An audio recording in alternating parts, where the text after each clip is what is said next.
So, despite the fact that Islam's only been going since 632 AD, it doesn't mention what happened before. That bit doesn't add up, does it? Well, I don't understand the question. Islam didn't start till 622 AD. Well, it depends on what you mean by Islam. I mean, if you're talking about the final revelation given to the Prophet, peace be upon him, then yes, that's correct. He only came happening before then.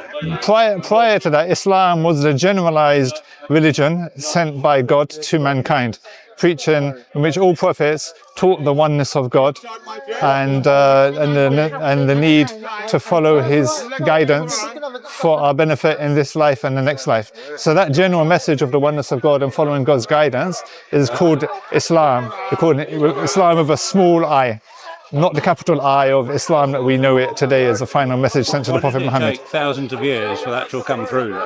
Well, it didn't. It didn't, because it's there. The theological claim of the Qur'an is that this message is what we find in the Old Testament and in the New Testament.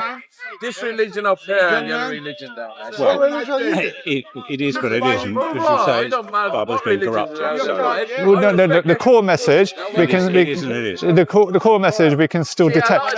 The core message of the oneness of God, like I said, that God exists, that He sent prophets, that prophets brought revelation, that there are angels, that there is an afterlife. This is the core message which is there in the Bible still, and which we can discern, and is there in the Qur'an. And this is the common link between them. So the Prophet Muhammad, peace be upon him, is coming with in the same line of prophethood as previous prophets, bringing the same message of the oneness of God and these other aspects of faith which I mentioned.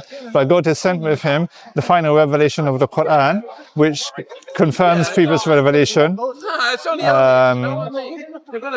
corrects previous revelation where necessary, and